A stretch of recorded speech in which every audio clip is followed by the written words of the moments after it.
Bienvenue.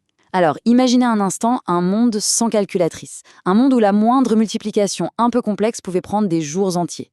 Aujourd'hui, on va décortiquer l'outil mathématique qui a littéralement tout changé, le logarithme. Allez, c'est parti. Pour vraiment saisir l'impact de la révolution des logarithmes, il faut se replonger dans cette époque. Pensez-y, chaque calcul était un véritable parcours du combattant. Et la moindre petite erreur de calcul, elle pouvait avoir des conséquences absolument dramatiques. Et quand on dit crise, le mot n'est pas trop fort. On parle d'une véritable crise du calcul. Multiplier ou diviser des grands nombres, c'était un travail de titan. C'était lent, c'était fastidieux, et surtout, c'était une source quasi inépuisable d'erreurs humaines.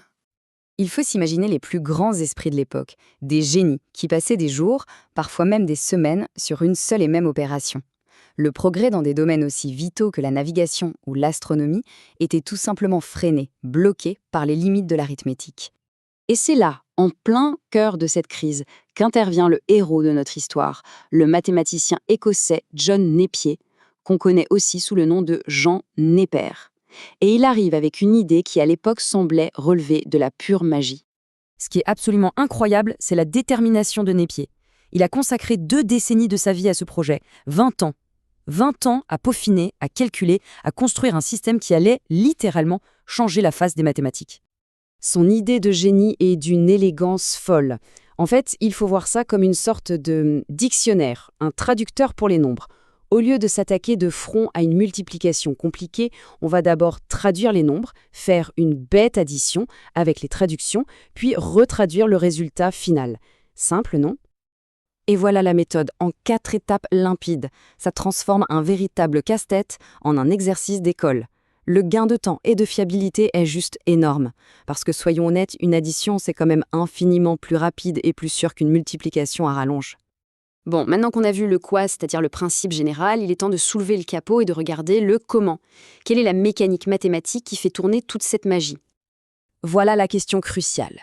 On quitte un instant le récit historique pour plonger au cœur du réacteur mathématique, pour comprendre d'où vient cette fameuse traduction. Eh bien, voici la clé du mystère. La fonction qui permet tout ça, c'est le logarithme népérien. Pour se la représenter, c'est assez simple. On trace la courbe de la fonction 1 divisé par x. Le logarithme d'un nombre, disons x, c'est tout simplement l'aire qui se trouve sous cette courbe, entre le point 1 et ce fameux point x. Ce système de logarithme n'est pas arbitraire, non, il est intimement lié à une constante fondamentale, un de ces nombres un peu magiques qui structurent l'univers mathématique. Et ce nombre star, c'est e, qui vaut à peu près 2,718. Pourquoi lui ? Parce que c'est l'unique valeur pour laquelle l'aire sous notre courbe, entre 1 et e, est exactement égale à 1. Ce nombre, baptisé bien plus tard par le mathématicien Leonhard Euler, est aussi fondamental que pi, et on le retrouve partout, de la finance à la biologie.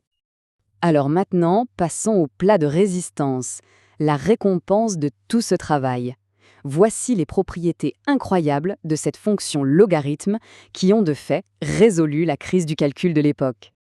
Et voilà, la première règle, la plus importante, le rêve de Napier qui devient réalité, le logarithme d'une multiplication, c'est simplement l'addition des logarithmes. La multiplication se transforme en addition, le problème est résolu. C'est aussi simple et puissant que ça. Et logiquement, ça marche aussi pour l'opération inverse. La division, qui était un autre cauchemar calculatoire, est simplifiée en une simple soustraction. C'est tout aussi révolutionnaire. Et le système va encore plus loin. Même les calculs de puissance ou de racines, qui étaient un autre casse-tête monumental, deviennent de simples multiplications. La simplification est vraiment totale sur tous les fronts. On pourrait facilement se dire que tout ça, c'est de l'histoire ancienne, que c'est bon pour les musées maintenant qu'on a des ordinateurs. Eh bien, pas du tout. Cet outil, qui a plus de 400 ans, est en fait absolument partout autour de nous aujourd'hui même. Le truc génial avec les logarithmes, c'est qu'ils sont parfaits pour mesurer des phénomènes qui s'étalent sur des gammes de valeurs immenses. Pensez au son. Du plus léger murmure au décollage d'une fusée, l'échelle logarithmique des décibels permet de compresser ces différences gigantesques pour les rendre compréhensibles. C'est vraiment ça l'idée centrale à retenir. Cet outil du XVIIe siècle n'est pas juste une astuce de calcul historique, c'est une véritable grille de lecture, une paire de lunettes qui nous permet de percevoir et de quantifier un monde rempli de différences d'échelle vertigineuses. Et on termine sur cette question. Pour réfléchir un peu, l'histoire des logarithmes, c'est la preuve que derrière des problèmes très concrets se cachent souvent des structures mathématiques d'une élégance folle. Alors, quelles autres structures invisibles nous entourent là maintenant sans même qu'on s'en rende compte? C'est une pensée assez fascinante. Merci d'avoir fait ce voyage avec nous.